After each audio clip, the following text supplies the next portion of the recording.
bersama-sama mengajarkan syukur dari Allah Subhanahu wa taala. Karena pada hari ini Allah Subhanahu wa taala masih memberikan kesempatan dan kesehatan kepada kita semua untuk berkumpul di tempat ini di ruang guru. Tentunya ada hal baik sesuai dengan rencana kita, dan itu pelaksanaan diseminasi atau praktek baik dalam kegiatan guru penggerak. Alhamdulillah, karena di sekolah kita ada salah seorang guru kita yang sudah lolos atau sudah masuk di dalam kegiatan guru penggerak, yaitu kita bersyukur. Kemudian harapan kita semua, mudah-mudahan kedepannya nanti semua guru bisa masuk menjadi guru penggerak, di mana guru penggerak ini saat ini sangat dibutuhkan dari segala sektor, baik dari peningkatan kualitas guru, itu guru penggerak sangat diharapkan, mulai dari kota sampai ke pelosok desa. Menteri Pendidikan yang biasa dipanggil dengan Mas Menteri itu menganjurkan agar semua guru yang muda-muda untuk masuk menjadi guru penggerak yang berusia di bawah 50 tahun. Jadi guru yang berusia itu di atas 50 tahun, berarti 51 tahun, tidak lagi dianjurkan untuk menjadi guru penggerak. Tetapi jika sekiranya ada yang berminat, pernah disampaikan oleh Menteri Pendidikan bahwa dibuka peluang untuk guru penggerak yang usia di atas 50 tahun. Tapi sampai saat ini mungkin belum ada yang masuk. Kalau guru itu di dalam kegiatan seleksinya atau apa istilahnya itu, untuk memasukkan data-datanya yang usianya di atas 50 tahun tidak masuk lagi, tidak lolos. Jadi begitu dia umurnya sudah 50 tahun satu hari, dia langsung duduk. Itu maksimalnya 50 tahun. Kebetulan ada gurunya SMP 2 itu sudah lulus itu berapa? 50 tahun lebih. Tapi pada saat tes pemasukan data-data itu dia belum lewat dari 50 tahun. Jadi nanti setelah diumumkan bahwa sudah selesai tesnya, kemudian ada tes selanjutnya, sudah akan lulus dia. Itu masuk angkatan pertama. Jadi mudah-mudahan harapan kita semua, harapan saya, mudah-mudahan bapak-bapak, ibu-ibu guru tidak bosan atau selalu berusaha untuk masuk menjadi guru penggerak. Karena guru penggerak ini sampai sekarang ini kalau istilahnya sekarang mungkin boleh dikatakan prima-dona. Kenapa? Karena guru penggerak itu, kalau seorang guru yang non PNS kalau menjadi guru sudah lolos dari guru penggerak itu diijazah untuk masuk guru di P3K. Kalau sekiranya ada ASN atau PNS yang lolos P3K, kalau saat ini yang lolos guru penggerak, saat ini itu programnya kalau bukan kepala sekolah bisa pengawas. Jadi kalau guru kuba, saya juga tidak terlalu paham kalau di kabupaten lain. Kalau guru kuba itu guru yang diangkat kepala sekolah akhir-akhir itu rata-rata guru penggerak. Banyak juga kepala sekolah yang senior merasa keberatan. Kenapa? kenapa? Karena mengatakan dia senior, kenapa langsung diganti? Ya memang sistemnya seperti itu, eranya. Jadi ada teman saya itu sebenarnya tidak terima dia diganti. Ya, tidak terima. Kenapa katanya yang muda sekali langsung diangkat jadi kepala sekolah? Nah, saya ini tidak punya, saya tidak tahu apa salah saya, kenapa langsung diganti. Jadi saya waktu itu cerita dengan saya, ya dengan santai saja saya katakan, begini Pak, semua masa ada pemimpinnya, semua pemimpin ada masanya, itu cuma saja. Tapi beliau ini tidak mau terima, seolah-olah tidak, sehingga beliau itu pindah ke pantai, tidak mau menjadi guru di Bulukumba, pindah di pantai menjadi guru. Karena tidak mau. Ya, kita memberikan nasihat bahwa dari masa sudah lama sekolah-sekolah tidak seperti tidak mengerti. Ini sekarang memang sistemnya itu eranya guru penggerak. Jadi alhamdulillah pada hari ini ya salah seorang dari guru kita atau teman kita yaitu Ibu Nur Afri SPD akan melakukan suatu kegiatan diseminasi atau praktik lain dalam kegiatan hubungannya dengan atau tugas dari dalam guru penggerak. Mudah-mudahan apa yang disampaikan sebentar bisa kita petik hikmahnya dan mudah-mudahan bisa kita ikuti, bisa kita jalankan insyaallah. Karena ini semua sekolah memang dianjurkan untuk membentuk tombol. Ya, ada tombol. Kalau itu saya lihat di LKKS itu ada tombolnya itu pilih nawak apa? Ya, ada begitu. Jadi bisa misalnya kita bentuk di sini di sekolah kita untuk cari juga nama yang bagus, apa kira-kira itu yang bagus. Iya, tidak apa-apa karena kita di Bulukumba itu ada namanya bahasa kita, ada Bugis, boleh kita pakai bahasa Bugis misalnya slogannya atau gurunya. Mungkin bisa kita pakai bahasa Makassar, boleh juga. Ya, tidak jadi masalah. Yang penting tujuannya untuk melaksanakan praktik baik di sekolah kita. Dan insyaallah mudah-mudahan di tahun ajaran baru ini kita semakin antusias karena kita SMP Muhammadiyah akan melaksanakan kurikulum merdeka insyaallah. Namun pengawas kita itu mengatakan bahwa di tahun ajaran baru itu kelas 7 dan 8 harus kurikulum merdeka. Ya, kita ikuti saja. Nanti kita perlu lihat bagaimana. Sebab pada dasarnya kurikulum merdeka dengan kurikulum K13 kurikulum tahun 2013 itu pada dasarnya sama. Namun metodenya barangkali yang beda. Dan kita tidak perlu terlalu kaku dengan kurikulum merdeka K13. Itu barangkali yang saya sampaikan. Mudah-mudahan kegiatan kita ini dinilai ibadah oleh Allah Subhanahu wa taala. Dan saya akhiri, Assalamualaikum warahmatullahi wabarakatuh.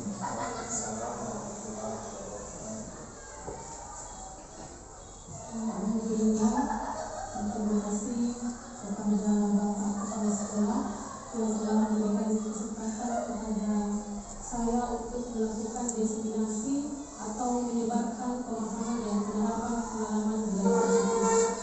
Satu pencerahan yang sangat luar biasa atau motivasi belajar yang diberikan oleh Bapak Kepala Sekolah tadi, bahwasanya kita guru harus mengembangkan kompetensi kita harus keluar dari zona nyaman kita demi mencerdaskan bangsa, demi melahirkan profil pelajar Pancasila. Izinkan saya untuk menyampaikan materi yang telah saya dapatkan di pendidikan guru penggerak.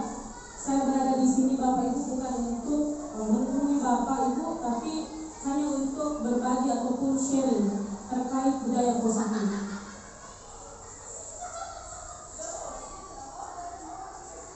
Ya, budaya positif itu adalah merupakan perwujudan dari nilai-nilai atau keyakinan universal yang diterapkan di sekolah. Budaya positif dapat mendorong murid untuk mampu berpikir, bertindak, dan mencipta sebagai proses memerdekakan dirinya sendiri. Nah, perlu digarisbawahi di sini di filosofi Bapak Ki Hajar Dewantara mengatakan bahwa kita selaku pendidik itu tidak dianjurkan untuk menuntut peserta didik kita, akan tetapi bagaimana kita menuntun anak itu menjadi murid yang seutuhnya, bagaimana mereka bisa bahagia dan merdeka setinggi-tingginya.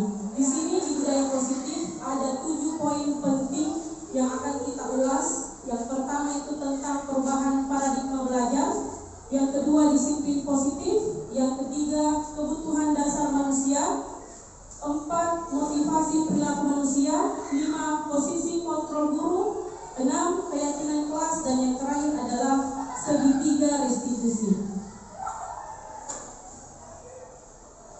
Baik, yang poin pertama adalah pembelajaran dengan paradigma baru. Di slide kita sudah melihat bahwa dimensi dari profil pelajar Pancasila yaitu menghasilkan siswa yang mandiri dan bertanggung jawab. Perlu kita merefleksi kembali bahwa di profil pelajar Pancasila yang pertama itu adalah beriman dan bertakwa kepada Tuhan Yang Maha Esa, yang kedua berkebinekaan global, 3 bergotong royong, 4 kreatif, 5 bernalar kritis, dan yang terakhir adalah mandiri.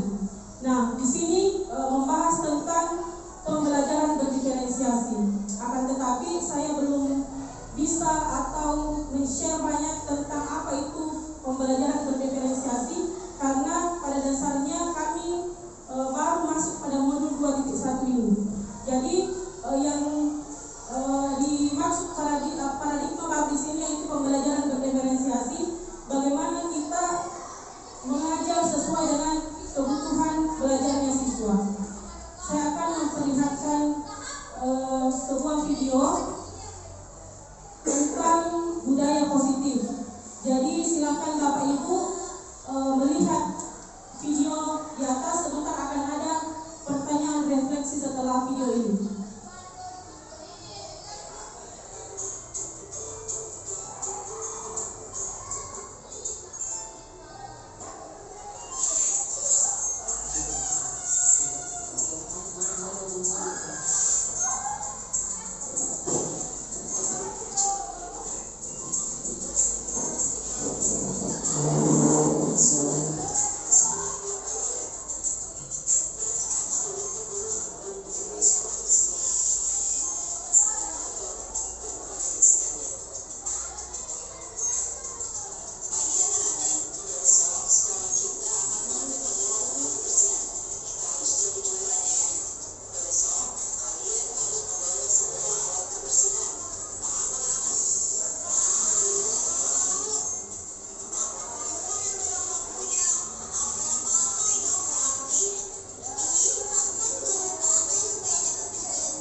Ya baik, Bapak Ibu telah menyaksikan video di atas. Ada 2 dialog Yang pertama dialog A dan dialog B.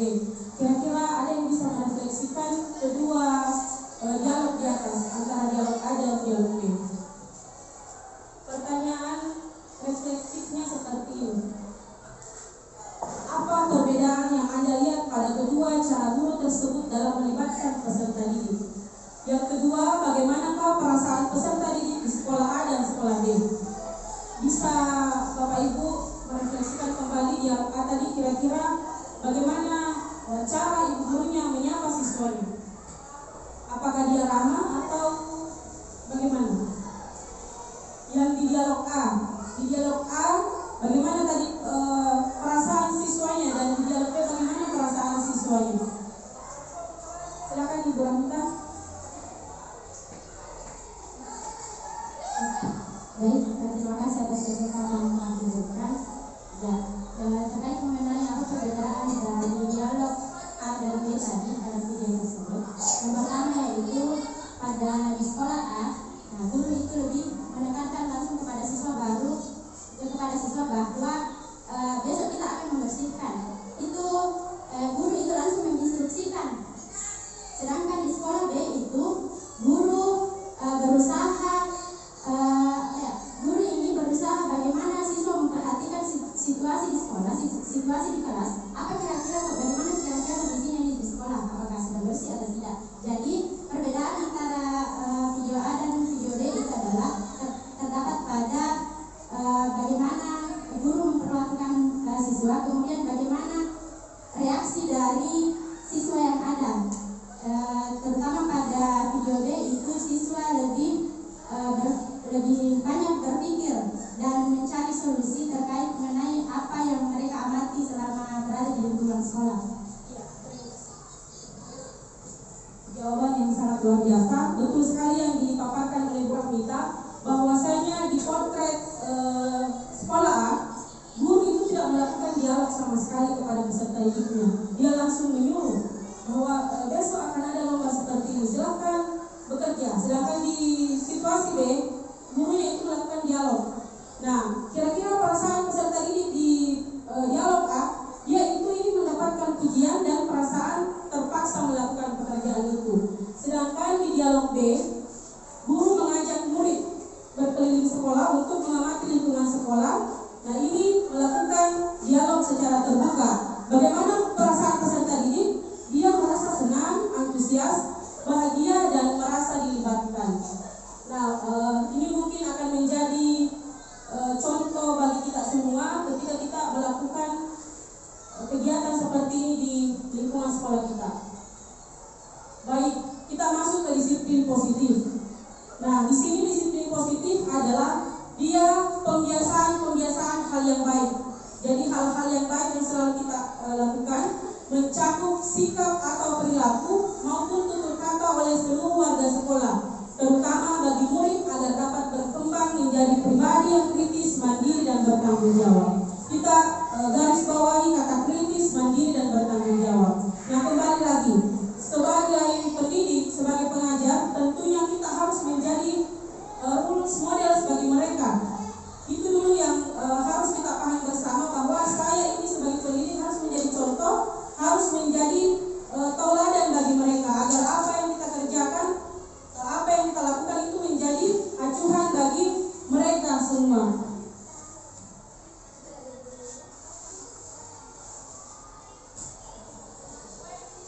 Nah, ini selanjutnya ada kebutuhan dasar manusia. Kebutuhan dasar manusia merupakan sesuatu yang kita lakukan untuk mendapatkan apa yang kita inginkan. Seluruh tindakan yang kita lakukan memiliki tujuan. Semua usaha terbaik yang kita lakukan agar kebutuhan dasar kita terpenuhi dengan baik. Nah, selanjutnya di kebutuhan dasar manusia ada 5 pembagiannya. Yang pertama adalah bertahan hidup, yang kedua kasih sayang dan rasa diterima, yang ketiga penguasaan, yang keempat kebebasan, dan yang terakhir adalah kesenangan. Nah, kita sebagai pendidik harus mengetahui semua kebutuhan dasar manusia. Contoh, ambil contoh di bertahan hidup. Misalkan di lingkungan sekolah kita, misalkan di kelas 7, kita selalu menemui siswa yang selalu meminta makanan kepada temannya. Nah, ini perlu kita melakukan pengkajian mendalam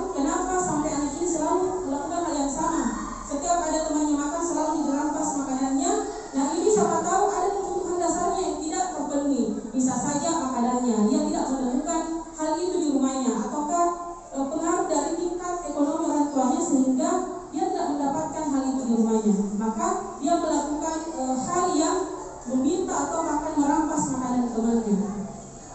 Nah, selanjutnya adalah motivasi perilaku manusia. Ketiga poin di sini mungkin sudah tidak asing lagi bagi Bapak Ibu guru. Yang pertama itu adalah hukuman, yang kedua adalah konsekuensi, dan yang terakhir adalah restitusi. Nah, mungkin kita di sini selalu melakukan hal yang memberikan hukuman kepada siswa. Sedikit-sedikit siswa terlambat dikasih hukuman, siswa bolos dikasih hukuman, dan ini juga selalu saya lakukan sebelumnya ketika saya belum bergabung di guru penggerak. Akan tetapi setelah saya mengetahui ilmu daripada motivasi perilaku manusia ini, pemikiran saya langsung berubah 180 derajat. Yang mana hukuman itu tidak boleh sebenarnya dilakukan oleh guru. Karena apa? Ini akan membuat mental mereka rusak. Perasaan dan hati mereka itu akan berbekas sampai dia dewasa nantinya, bahwa waktu saya sekolah saya pernah dihukum. Jadi Bapak Ibu guru silahkan hindari kegiatan hukuman ini. Di poin hukuman ini ada 4 poin. Yang pertama tidak terencana. Jadi kadang tidak terencana memang kita lakukan penghukuman kepada siswa. Yang kedua, murid tidak tahu apa yang akan terjadi. Yang ketiga, bersifat satu arah. Dan yang terakhir adalah berubah hukuman fisik dan psikis. Nah, silahkan Bapak Ibu merefleksikan kira-kira apakah kita selalu melakukan hal seperti ini. Kemudian konsekuensi. Konsekuensi sebenarnya dia berada di netral. Dia berada di posisi tengah, akan tetapi juga tidak bagus untuk mereka. Karena tetap membuat mental anak-anak itu rusak, tapi tidak berlangsung lama. Hanya pada saat itu juga dia merasakannya. Sedangkan hal yang paling bagus yang kita lakukan itu adalah melakukan restitusi. Poin dari restitusi di sini adalah pertama, proses menciptakan kondisi bagi murid untuk memperbaiki kesalahan. Yang kedua adalah proses kolaboratif yang mengajarkan murid untuk mencari solusi sendiri. Dan ini yang paling tepat sebenarnya akan kita lakukan ketika kita menemui siswa misalkan yang selalu datang terlambat atau suka bolos. Kita melakukan restitusi. Kita mencarikan solusi yang terbaik, solusi yang solutif bagi kesalahan yang mereka buat. Jadi bukan kita yang mencari solusinya, akan tetapi mereka sendiri yang mencari solusinya. Kita tinggal mengarahkan, mencari kesalahannya di mana. Nah, itu kemudian yang akan mereka lakukan, mencari solusi yang baik. Jadi diberikan kebebasan, bukan memberikan hukuman. Nah, coba Bapak Ibu lihat di atas ada posisi kontrol guru. Dari kelima posisi kontrol guru ini, kira-kira kita masuk di kategori mana? Apakah kita seorang guru penghukum, pembuat merasa bersalah, teman, pemantau, atau manajer? Silakan merefleksikan diri, kira-kira kita ada di poin mana ini? Penghukumkah, pembuat merasa bersalah? Kalau saya pribadi ada 2 posisi kontrol yang biasa saya lakoni. Yang pertama itu sebagai manajer dan biasa menjadi penghukum. Ya, kenapa saya mengatakan penghukum? Karena sebelumnya itu saya membuat peraturan kelas bahwasanya di jam pelajarannya ibu terlambat 15 menit atau 20 menit tidak boleh lagi ada siswa yang masuk. Silakan keluar dari kelasnya ibu, dan ini sebenarnya tidak bagus karena merugikan siswa itu sendiri. Kira-kira kita masuk di kategori mana, Ibu Safa? Kita masuk di kategori mana, Bu? Posisi kontrol guru yang mana?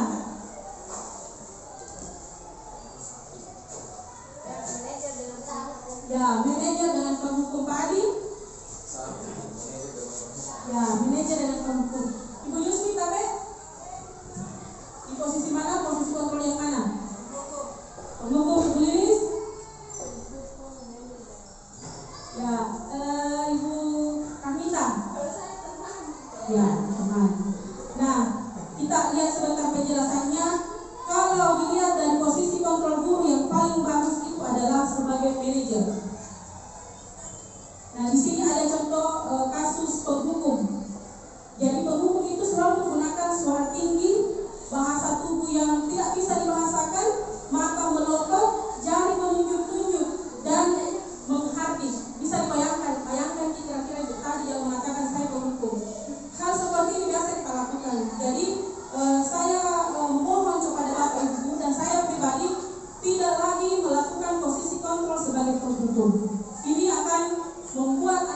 trauma.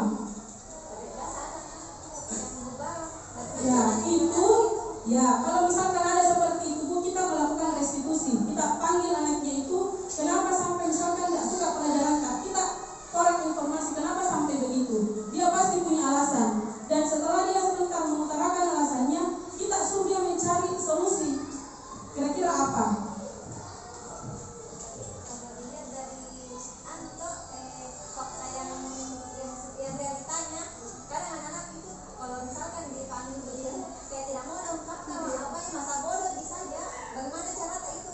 Ya, kalau seperti itu siswanya kita melakukan pendekatan emosional. Jangan, ya mungkin misalkan satu kali kita panggil tidak terlalu merespon, tapi kalau selalu kita berulang-ulang melakukan restitusi yang baik, insya Allah pasti akan terbuka. Seperti itu Bu. Oke, saya lanjut. Yang kedua adalah kasus pembuat rasa bersalah. Pembuat rasa bersalah di sini ada suaranya halus, sedih, bahasa tubuh merapat pada anak. Tapi ini juga sebenarnya tidak bagus. Karena selalu masalahkan itu anak-anak. Padahal anak-anak di sini dia harus bahagia belajar di sekolah. Kemudian posisi kontrol teman, nada suaranya ramah, akrab dan bercanda, bahasa tubuhnya merapat pada murid, mata dan senyum jenaka. Tapi saya perlu sampaikan Bapak Ibu, sebagai guru kita harus memposisikan diri juga. Menjadi posisi kontrol teman di sini tidak boleh terlalu bagaimana ya? Tidak boleh juga membebaskan kepada siswa bahwa teman, dia menganggap teman artinya tidak ada sekat di antara mereka. Jadi bisa mungkin Ibu pahami bagaimana itu posisi kontrol sebagai teman. Tidak bagus juga untuk kita terapkan karena dia tidak merasa segan nanti pada kita. Selanjutnya sebagai pemantau. Pemantau di sini ada suaranya datar, bahasa tubuh yang formal. Nah, ini juga sebenarnya dia selalu memantau anak-anak misalkan di dalam kelas. Oh, ini begini. Dia selalu melihat gerak-geriknya itu anak-anak. Selanjutnya sebagai manajer. Nah, ini yang paling bagus yang harus kita terapkan.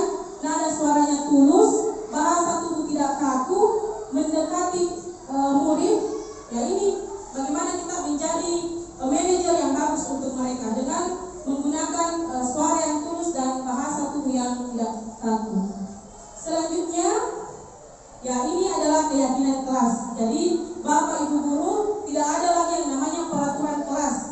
Kalau peraturan kelas itu sebelumnya dia bersifat negatif, kalimatnya bersifat negatif. Contoh, tidak boleh makan dalam kelas, itu adalah peraturan. Kalau kita udah menjadi keyakinan, kalimatnya dia positif. Artinya tidak ada kata tidak dan tidak ada kata dilarang. Jadi keyakinan kelas merupakan kesepakatan kelas. Jadi bukan hasil keputusan guru, tapi kesepakatan berdua antara guru dan siswa. Keyakinan kelas berupa pernyataan universal, dibuat dalam bentuk dan bersifat abstrak. Keyakinan kelas hendaknya tidak perlu terlalu panjang. Jadi jangan terlalu panjang keyakinan kelas tak. Tidak apa-apa pendek tapi peserta didik paham. Nah, ini adalah contoh keyakinan kelas, bisa Bapak lihat di atas. Jadi di semester nanti silakan Bapak Ibu guru melakukan atau membuat keyakinan kelas. Ini salah satu beberapa contoh. Yang pertama, datang tepat waktu, hormati guru dan teman, membuang sampah pada tempatnya, belajar dengan aktif dan tertib, sampai dengan merapikan kembali tempat duduk setelah pelajaran selesai. Ini adalah beberapa contoh keyakinan kelas yang bersifat positif. Tidak ada kata tidak di dalamnya dan tidak ada kata dilarang. Nah, ini tadi yang berhubungan dengan pertanyaannya Ibu Safa, bagaimana kira-kira kalau misalkan ada siswa yang selalu bermasa bodoh atau acuh tak acuh. Ini hal yang harus kita lakukan, yaitu segitiga restitusi. Di segitiga restitusi di sini ada 3 bagiannya. Yang pertama itu adalah menstabilkan identitas, yang kedua validasi tindakan yang salah, dan yang ketiga menanyakan keyakinan. Jadi misalkan Ibu Rahmita ada siswanya yang selalu terlambat ke sekolah jam 8 hampir setiap hari. Nah, itu kita panggil, tanyakan, ini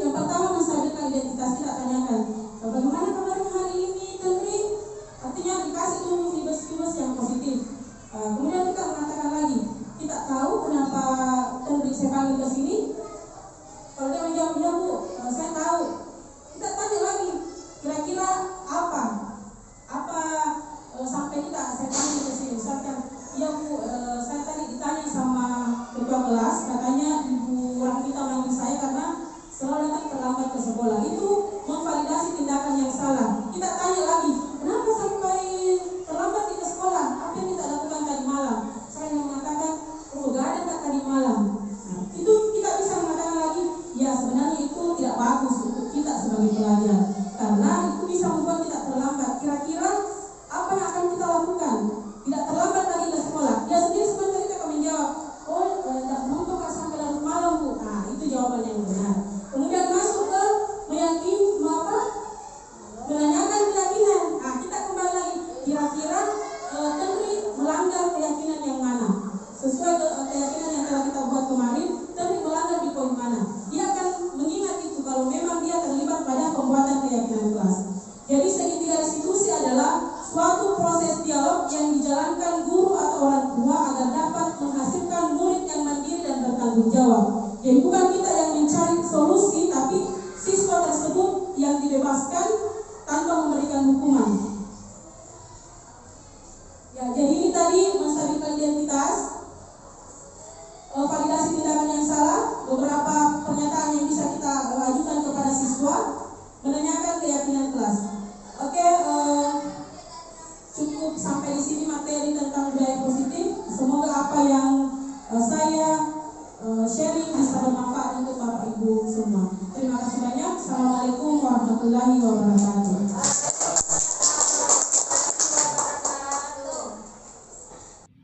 Assalamualaikum warahmatullahi wabarakatuh. Perkenalkan, nama saya Rahmita SPD, rekan dari Ibu Nur Afni SPD, yang merupakan salah satu guru penggerak yang ada di Kabupaten Bulukumba. Saya pribadi merasa bangga karena beliau bisa lulus menjadi guru penggerak yang ada di Kabupaten Bulukumba. Diseminasi pengimbasan ini merupakan salah satu bentuk aksi nyata dari guru penggerak dalam memberikan pengetahuan dan pemahaman terkait mengenai budaya positif yang diterapkan di sekolah. Nah, semoga dengan adanya diseminasi budaya positif ini mampu memberikan pengetahuan, motivasi, pemahaman, dan sehingga mampu diterapkan di sekolah, terutama di masa yang akan datang. Selamat kepada Ibu Nur Afni SPD karena telah melakukan diseminasi budaya positif dengan baik. Semoga sukses selalu. Assalamualaikum warahmatullahi wabarakatuh.